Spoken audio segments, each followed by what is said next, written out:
Di cerita kali ini, tak kalah seramnya dengan cerita yang sebelumnya.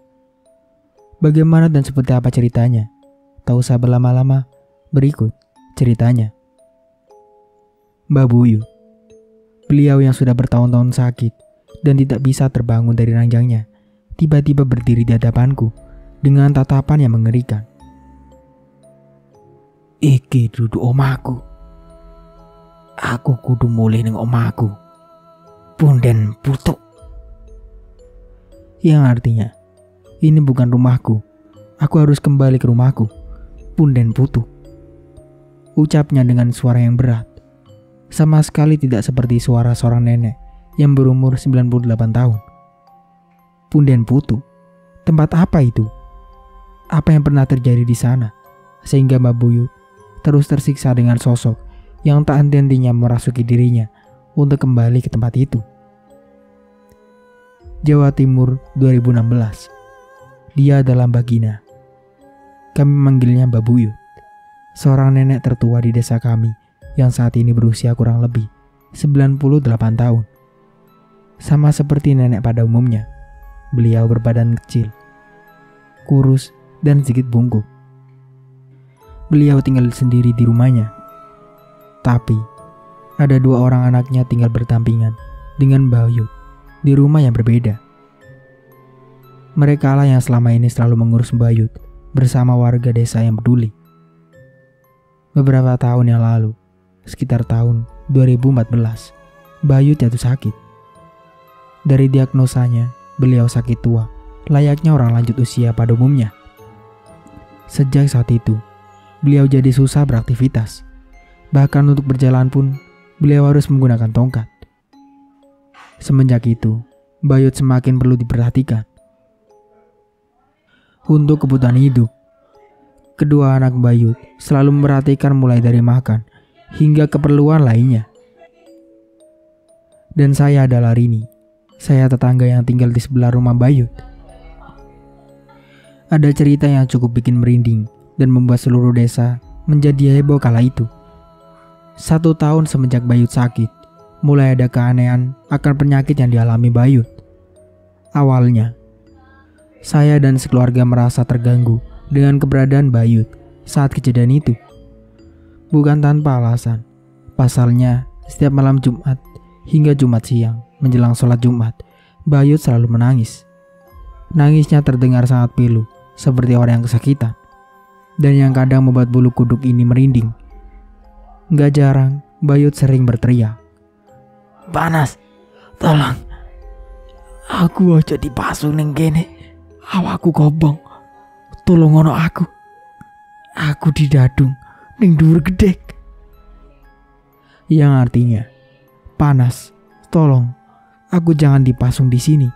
Badanku terbakar. Tolong aku. Tolong saya ditali di atas bilik bambu. Hampir setiap malam Jumat, beliau pasti kumat dan berteriak mengatakan hal itu. Namun ternyata semakin lama, teriakan itu tidak hanya terjadi setiap malam Jumat. Semakin lama, setiap malam Mbak Buyut menangis sambil berteriak seperti itu. Kebetulan kamar saya dekat dengan rumah Mbak Buyut. Jadi saya selalu mendengar teriakan Mbak Buyut setiap kali dia kambuh. Nah, masalahnya aku merasa ada sesuatu yang menurutku tidak wajar. Setiap Mbak Buyut kambuh dan berteriak, entah mengapa aku merasa ada sesuatu yang mengerikan dari arah teriakan itu. Saya tidak pernah bisa tidur sendiri saat itu, hingga saya memilih untuk tidur bareng bapak, ibu, dan adik. Kami sekeluarga memiliki kebiasaan, kalau setiap pada maghrib, sepulang sholat, kami selalu main ke rumah Mbak Buyut. Biasanya kami jenguk beliau, sekaligus menemani Mbak Buyut dan anak cucunya juga. Ada lagi kebiasaan Mbak Buyut yang menurutku tidak biasa. Beliau kalau tidur bisa 3-4 hari tidak terbangun. Dan ketika sudah terbangun, beliau bisa 3-4 hari juga tidak tertidur. Beliau benar-benar terjaga. Buatku, itu adalah suatu kebiasaan yang menurutku sangat tidak masuk akal. Nah, saat Mbak Buyut terbangun, Mbak Buyut sering kambuh, menangis dan teriak-teriak seperti yang saya ceritakan tadi. Hal itu terjadi selama bertahun-tahun tanpa adanya perubahan. Bahkan anak dan menantunya harus bergantian untuk menjaga dan rela meninggalkan pekerjaannya demi menjaga Bayut. Saat ini sudah bertahun-tahun Bayut ada dalam kondisi itu. Semakin lama, fisik Bayut juga semakin lemah. Bahkan untuk makan pun Bayut harus disuapi dan benar-benar tidak bisa apa-apa.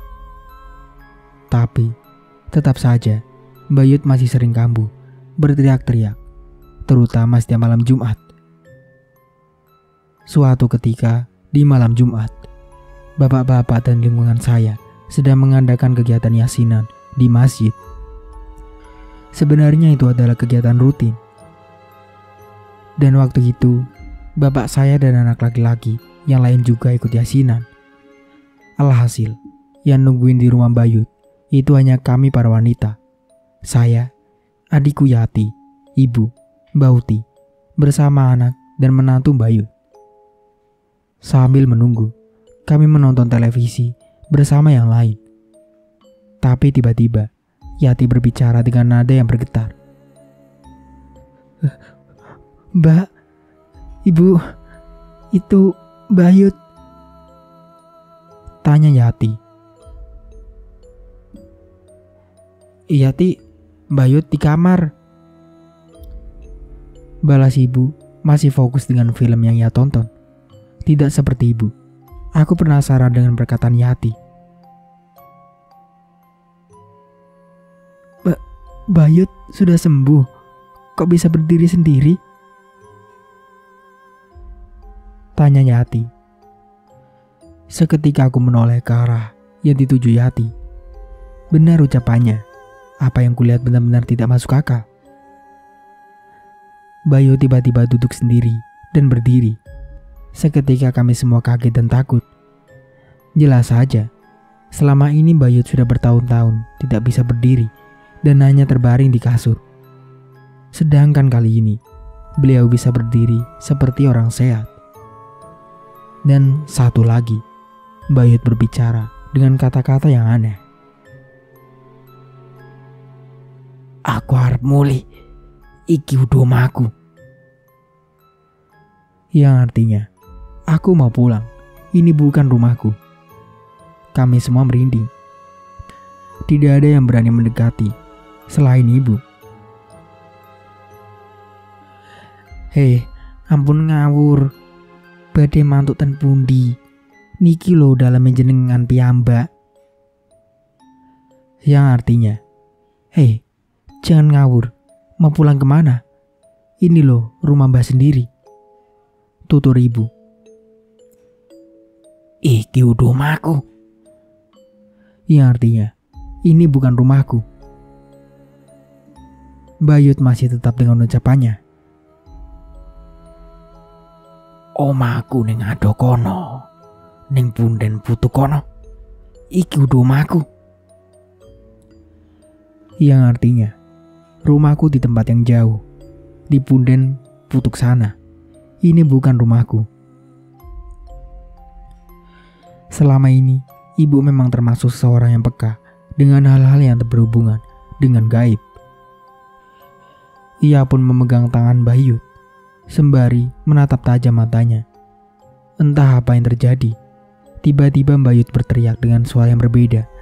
Suaranya terdengar berat, seperti suara laki-laki. Terlihat amarah di wajah Bayut.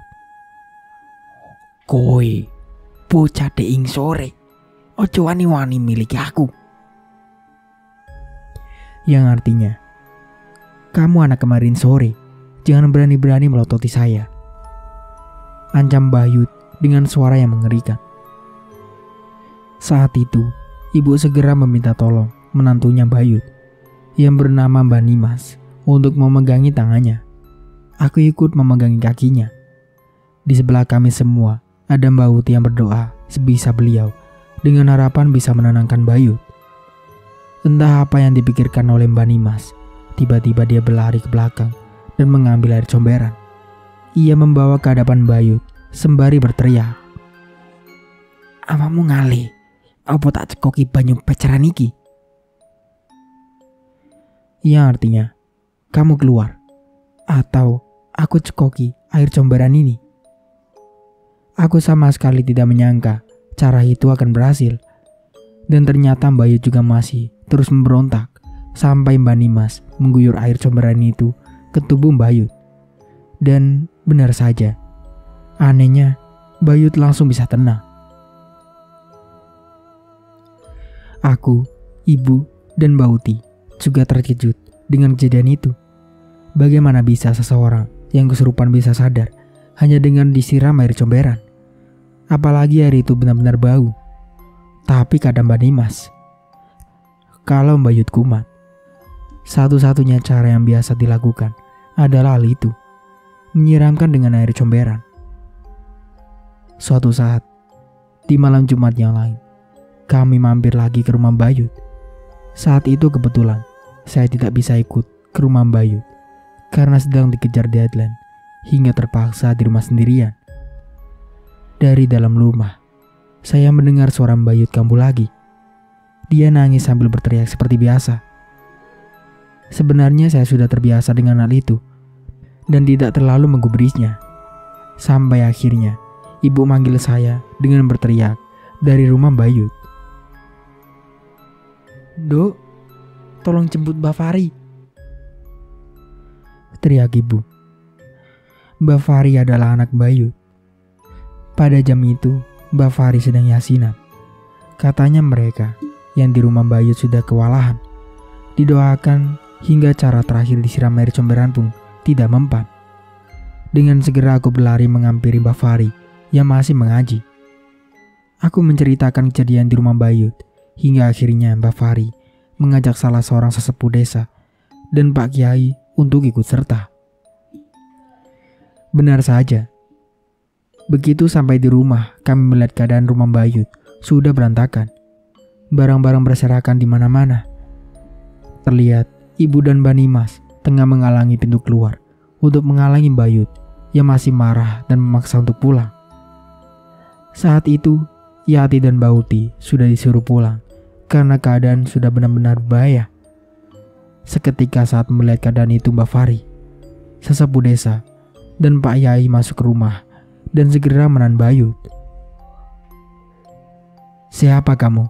Apa maumu?" tanya Pak Kiai yang telah sempat membacakan doa sebelumnya. Jawaban Mbak Yut tetap sama. Ia menatap Pak Kiai dan berkata dengan suara yang berat, "Aku harus buli neng punden putu. Iki tutu omahku." Yang artinya, aku mau pulang ke Punden Putu. Ini bukan rumahku. Dengan berbagai cara mereka mencoba menahan Mbak Yut, bahkan hingga dipasung. Namun mereka masih saja kalah tenaga dan bahkan terpental hingga ke belakang. Memang sulit dipercaya, tapi saat itu aku melihatnya dengan mata kepalaku sendiri. Dan masih ada saksi yang lain juga. "Mbak Fari, tunggu di luar dan ikuti aba-aba saya." Tiba-tiba Pak Kiai memerintah Mbak Fari seolah memiliki suatu rencana. Pak Kiai pun membacakan sebuah doa dan melepaskan pasungan di kaki Mbak Yut. Seperti dugaan semua orang yang ada di sana, Mbak Yut segera berlari menuju keluar rumah. "Mbak Fari, sekarang!" Pak Kiai memberi aba-aba kepada Mbak Fari untuk menangkap Mbak Yut. Tepat saat Mbak Yut keluar dari pintu dan tertangkap oleh Mbak Fari, tiba-tiba Mbak Yut kembali tenang dan tidak berdaya seperti sebelumnya. Kejadian malam itu benar-benar membekas di kepalaku. Sebuah kejadian yang tidak masuk akal dan membuatku semakin merasa penasaran dengan apa yang terjadi dengan Mbak Yut. Sayangnya, kejadian itu bukanlah akhir dari masalah yang dialami Mbak Yut. Keadaan Mbak Yut semakin mengenaskan. Ia semakin sering kambuh dan kesurupan. Bahkan saat tidur pun, kaki Mbak Yut harus diikat ke kaki Mbak Fari dan Mbak Nimas. Pasalnya, sempat kejadian pada saat Mbak Yut tidur, ia kembali kambuh dan mencoba untuk melarikan diri lagi. Anggota keluarga yang semakin khawatir pun mencoba mencari pertolongan, dan berbagai pihak. Mulai dari pertolongan medis, orang pintar, kiai dari berbagai kota, bahkan luar daerah. Sayangnya masih tidak ada solusi dari mereka. Ada yang bilang Bayut ketempelan leluhur beliau. Ada pula yang bilang Bayut ketempelan anak beliau yang sempat keguguran dulu. Bahkan ada yang bilang Bayut harus melakukan suatu syarat untuk diselesaikan. Entah, saya tidak mengerti dengan itu semua. Ada lagi yang lebih nyeleneh. Ada seorang yang menurutku lebih pantas disebut dukun. Anak Bayut yang di luar kota mencarikan dukun. Menurut dukun itu, Bayut dikirim sesuatu seperti santet. Dukun itu melakukan ritual di rumah Bayut. Ia juga membawa sebuah telur, ditempelkan ke tubuh Bayut sambil membacakan mantra. Telur itu dipecahkan dan ada jarum karatan di dalamnya. Bayut ini disantet di bagian perutnya. Saat kambuh, perutnya akan membesar, ucap dukun itu. Saat itu kami semua yang menyaksikan hanya mengingatkan saja.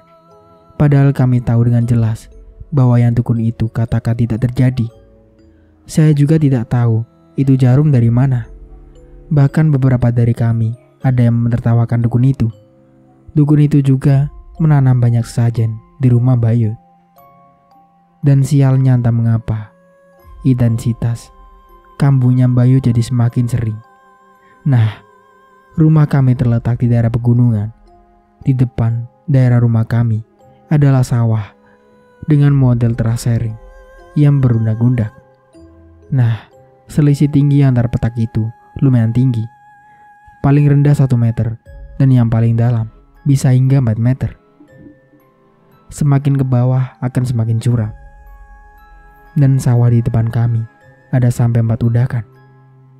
Sekat antara sawah satu dan lainnya dibatasi dengan sungai kecil.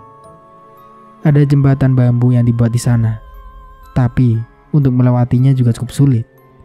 Untuk melewati jembatan itu harus benar-benar menjaga keseimbangan. Kalau sampai jatuh, hampir dapat dipastikan bisa keseleo atau bahkan patah tulang dengan curamnya sungai. Setelah sungai kecil, ada kebun tebu seluas 3 hektar yang bentuknya seperti lembah. Jadi kalau diurutkan, sawah atas yang berundak, nyebrang sungai, kebun tebu, dan sawah berundak lagi di bawah. "Du, di luar hujan?" tanya ibu. "Iya bu, udah dari jam 11 siang tadi," balasku. Saat itu hari sudah malam. Memang kalau dari dalam tidak terasa kalau di luar sedang hujan. Orang sini menyebutnya hujan mendung putih, di mana tetesan hujan hanya berupa rintik-rintik dan awet. "Bapak nggak yasinan?" tanya ibu pada bapak yang masih tenang di rumah pada hari ini malam Jumat. "Enggak bu, lagi libur, nggak ada yang datang," balas bapak. "Oh alah, kita mampir rumah Bayut nggak?" tanya ibu. Kami semua saling menatap, saling menunjukkan rasa malas sambil menonton televisi. Kami pun sepakat untuk tidak nemenin Bayut. Saat hari semakin larut, tiba-tiba bapak menyeletuk. "Tumben ya, Bayut malam Jumat begini tenang-tenang saja. Biasanya jam segini sudah mulai kambuh." "Iya pak, mungkin lumayan bisa tenang," balasku sembari masih menikmati menonton televisi bersama yang lain. Aku ingat sekali, hari itu Kamis Legi. Awalnya kami serumah senang karena tidak mendengar suara berisik seperti biasanya. Dan saat kami intip keluar, kondisi di rumah Bayut juga adem ayem. Tapi ketenangan itu rupanya hanya berlangsung sebentar. Tepat pukul 9, kami semua selesai menonton televisi dan masuk ke kamar masing-masing. Kami sudah yakin akan bisa tidur dengan nyenyak, apalagi kamarku yang paling berdekatan dengan rumah Bayut. Tapi tidak ternyata.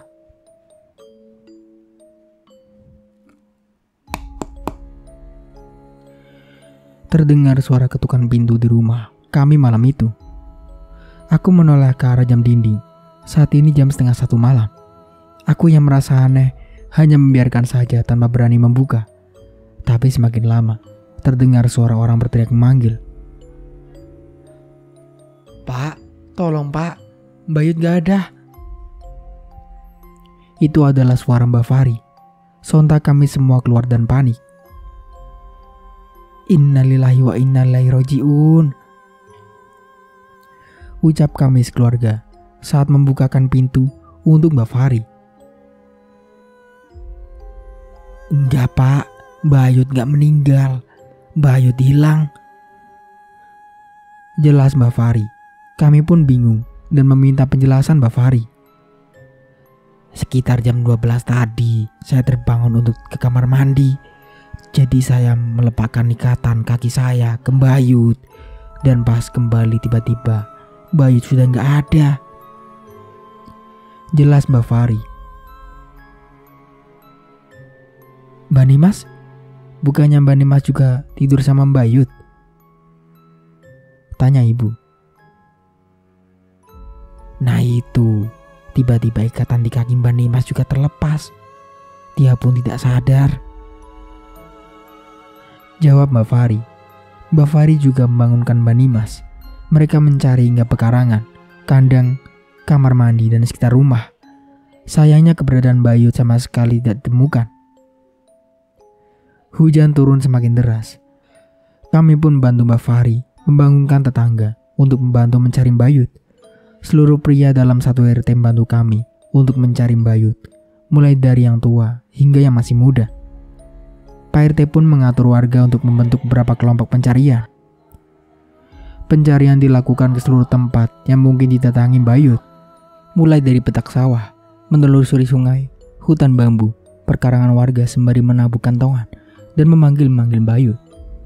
Di tengah hujan deras itu, para pemuda dan bapak-bapak mencari hingga berjam-jam sampai ke ujung kampung, namun tidak ada tanda-tanda keberadaan Bayut.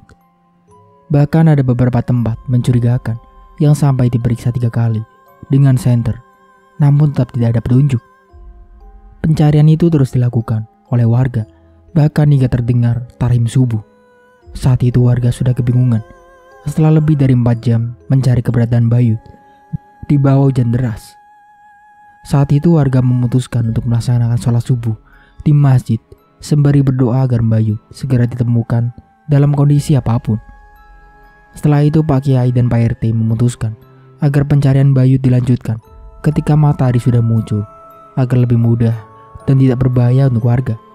Sambil menunggu matahari terbit, kami semua kembali berkumpul di rumah Mbak Fari. Kami menunggu dengan cemas dan khawatir tentang keberadaan Bayut. Bayut ketemu, wong yang kene si urip," yang artinya Bayut ketemu, orangnya di sini masih hidup. Tiba-tiba terdengar suara teriakan dari seorang yang masuk ke dalam rumah. Sontak seluruh warga segera mengikuti orang itu menuju tempat di mana Bayut berada. Aku tidak mungkin lupa, malam itu kondisi hujan sangat deras, tapi yang terlihat di hadapan kami benar-benar tidak dapat dipercaya. Bayut tergelentang di tengah ladang tebu dengan dikerbuti semut, rang-rang, dalam keadaan kering. Anehnya, tidak ada sedikit pun goresan luka dari daun tebu atau apapun di sana di tubuh Bayut. Warga bergedik ngeri saat melihat Bayut menyeringai tersenyum saat ditemukan. Walau begitu, warga yang menghampiri tetap memaksa untuk mengangkat tubuhnya menaiki motor. Tepat ketika sudah meninggalkan ladang tebu itu, Bayut kembali jatuh tak berdaya lagi. "Pak, gak mungkin kan Bayut bisa ke tengah ladang tebu ini sendirian? Ini jauh banget loh dari rumah," tanya bapak. "Bapak juga ngerti, Nduk. Berarti kan harusnya Bayut harus lewat pinggiran tebing dan menyeberang jembatan bambu. Bener-bener aneh," balas bapak yang juga tidak mengerti. walau kembali dalam tubuh lemah, tapi Mbayut masih tersadar. "Bayut, mbae kenapa to, Mbah? Kok iso ning kebon tebu kono?" tanya Pak RT mencari tahu apa yang terjadi. Mbayut menjawab dengan tatapan yang lemah. "Aku mabengi dijak bapak numpak becak ndelok ludruk." Yang artinya, aku semalam diajak bapak naik becak nonton ludruk. Bapak yang dimaksud Mbayut adalah almarhum suaminya yang sudah lama meninggal. Jelas seluruh warga terheran-heran mendengar jawaban Mbayut yang seperti itu. Namun karena sudah memastikan Mbayut sudah tenang, kami dan seluruh warga pun memutuskan untuk pulang ke rumah masing-masing. Kejadian hilangnya Mbayut saat itu benar-benar membuat satu desa bingung. Apalagi semenjak kejadian itu, kesehatan Mbayut semakin menurun hingga tidak bisa berbuat apa-apa selain terbaring di ranjang. Setelah kejadian itu, mulai terdengar cerita-cerita aneh. Ada beberapa bapak-bapak yang bertugas untuk ronda. Saat mereka melewati rumah Mbayut, mereka melihat sosok kakek-kakek duduk di teras rumah Mbayut, terdiam tanpa melakukan apapun.